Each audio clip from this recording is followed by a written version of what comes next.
Hello everyone. In this video I'm going to give you a progress report on the working signal box levers project that I started a little while ago. In part 1 of this mini-series I showed the build of this signal box, including a detailed interior with movable levers. Since then I've been trying to use a set of 4 servos to control 4 of the levers, but I've been having some difficulties. So this is what I've got up to. And if you do have any good suggestions for how I might solve my problems, please feel free to comment. I'd love to have some help with this project.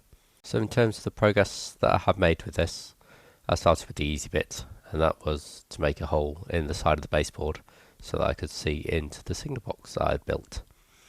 I decided to raise this up using this bit of brown plastic material that'll give a platform so that I can lift the whole of the signal box on and off with the servos in it attached, or one unit, rather than trying to fiddly assemble everything in place. So I thought that'd be useful. So with that there, I drew round the outline for the hole, where the angle is going to be for the roof and all that kind of thing.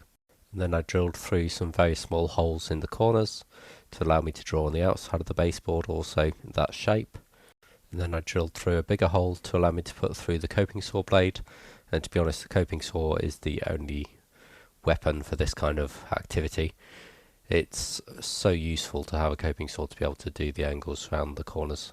So with the corners drilled, I could do the sides, rotate the coping saw blade in the corners, and then do the next side and so on until the piece of material was loose. You can see I was still getting my iron a bit with the first side, that bottom edge, so it's a bit wobbly, but the others were all right. So I just needed to use a file to file that down to be a flat fit, and then cut a bit of perspex to the right shape to fit in the gap. And there I have my window looking into the signal box. So that's all well and good, but we need to make these levers actually move, and that's where the problems came.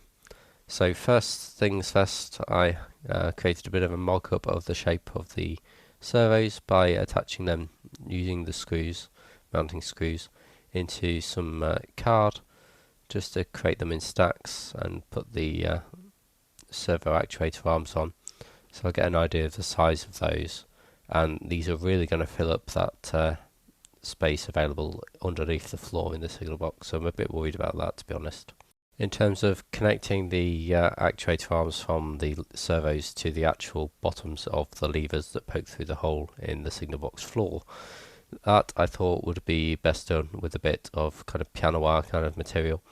I did initially try drilling a hole in the bottom of the levers in the signal box, but that just was not going to happen. They are far too small and fiddly and the wrong sort of material for that.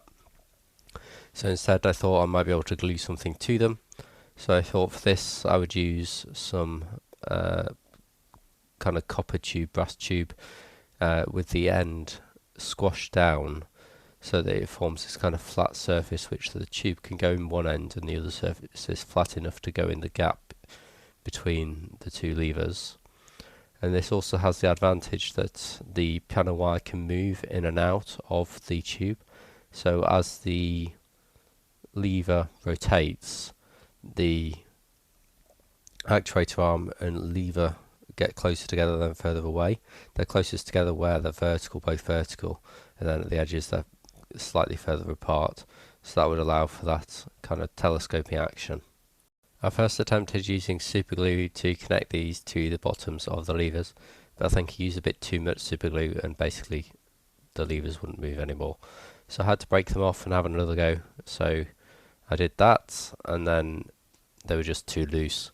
They broke off again and it basically wasn't working. So I don't really know how to connect those. So if you do have any bright ideas, I would really honestly love to hear them. Please do leave a comment. My other concern is simply the amount of space available. So I added some heat shrink sleeving to the wires for the lights, and then I cut up the piece of plastic that's going to be the base, the floor to ground level of the signal box. So I cut that with a knife and steel ruler, and then I drilled some holes in it so that I could thread through the wires for both the servos and the lighting. And with that in place, I could see really how tight the space was. And I think even if I had managed to secure those bits of tube, they wouldn't have been able to connect to the servo, so they would have been too long, and the servo arms would have been too close to the floor in the signal box. So I'm despairing a bit, to be honest. I don't know what to do here. Anyway, I took that bit of plastic, marked it up on the baseboard, drilled a hole through for the wires for the lights, and connected the lights up. So at least we have the lights working. I suppose that's one bonus here. But yeah, thanks so much for watching to the end. I appreciate that was kind of a bit of a random video and not very, I don't know, not very satisfactory, I suppose, from my point of view. I had been hoping to do an update where it was all working, but hopefully next time I'll be able to have an idea, or one of you can have an idea that will get something working, and we'll take it from there. So if you are interested in following along, please feel free to subscribe. Thanks so much for watching. Catch you next time.